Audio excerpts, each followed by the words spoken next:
All right, welcome back. So in our last explainer on the Chandravansha, we left off with a kingdom divided by one fateful choice. Today, we're going to follow the main royal line, the one that actually inherited the throne through the youngest son, Peru. We're going to trace this epic lineage from a single act of sacrifice all the way to the founding of the Kuru dynasty itself, a name that, believe me, would echo through eternity. You know, when we hear the name Kurukshetra, our minds immediately jump to one thing, right? The massive, catastrophic war from the Mahabharata. It's a name that feels absolutely soaked in conflict and loss. But here's the thing, that's the end of a story, not the beginning. Long before the first arrow was ever fired there, it was a place of immense sanctity. It was born not from conflict, but from pure devotion. So today, we're going to uncover how that field got its name, and more importantly, how it gave that name to an entire dynasty. Okay, so let's hit rewind for a second. Remember, it was Puru, Yayati's youngest and most devoted son, who inherited the main throne.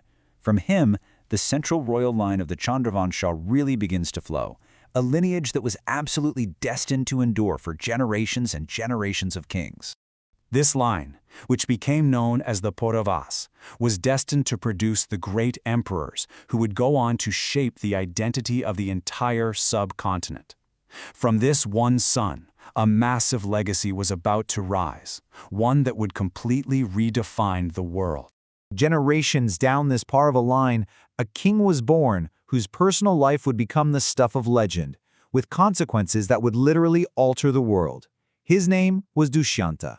So, while out on a hunt, Dushyanta wanders into the hermitage of sage Kanva, and there he meets the sage's foster daughter, Shakuntala. Now, she was no ordinary woman. Her parents were the great sage Vishwamitra and the celestial nymph Menaka. So what you have here is a meeting of royalty and actual divine heritage. They fell completely in love and entered into what's called a Gandharva marriage, which is a union based purely on their mutual consent. After, Dushyanta had to get back to his capital, but he promised he'd send for her soon and officially make her his queen. But years pass, and nothing, no word. So finally, Shakuntala takes matters into her own hands. She travels to the king's court, and she brings their son with her, a boy so fearless he was named Sarvadamana, which means the subduer of all. I mean, can you imagine that scene? A woman arriving unannounced with the king's heir. The tension must have been incredible. Initially, the king hesitates. His memory seems clouded, and you can imagine the political dynamics of the court made the whole situation incredibly tense. But in the end, love and truth prevailed. He joyfully acknowledged his wife and their powerful son. And in that moment, he gave the boy a new name, Bharata. And this wasn't just any prince. Bharata was destined for a greatness that would surpass pretty much everyone who came before. He wasn't just going to be a kin. He was going to become an emperor who would lend his name to the very land itself. And Bharata did just that. He expanded his dominion across vast territories as rival kings submitted to his authority.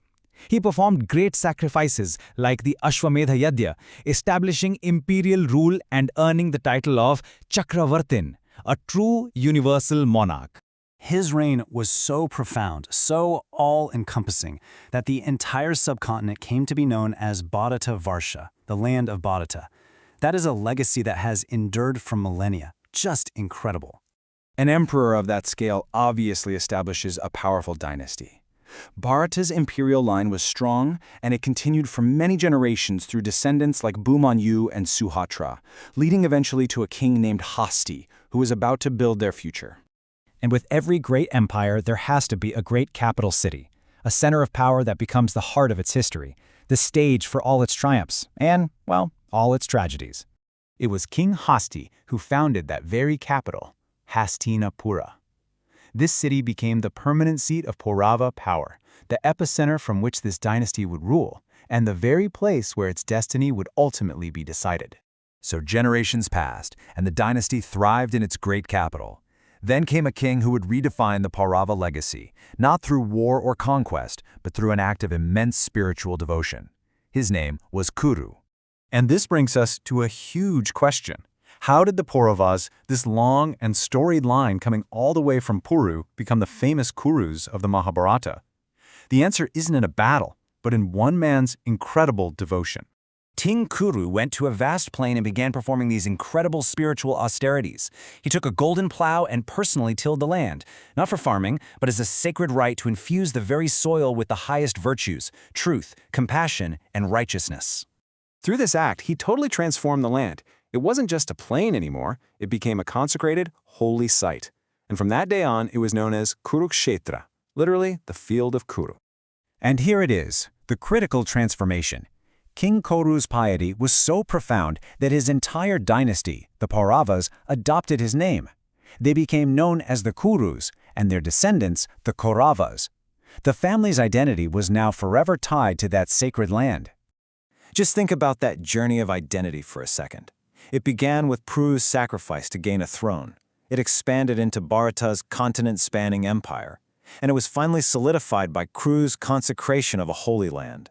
The identity of this great lunar dynasty was forged in sacrifice, conquest, and now, piety. But destiny is a complicated thing, because in this same great Kuru house, a man named Bhishma will be born, and a single terrible vow that he makes will set in motion a chain of events that will bring that very sacred field, Kurukshetra, to the brink of complete annihilation. And that leaves us with a really chilling thought. After achieving such amazing imperial and spiritual heights, how could this dynasty, the Kurus, find itself on a path leading directly to its own self-destruction, on the very land that gave it its name?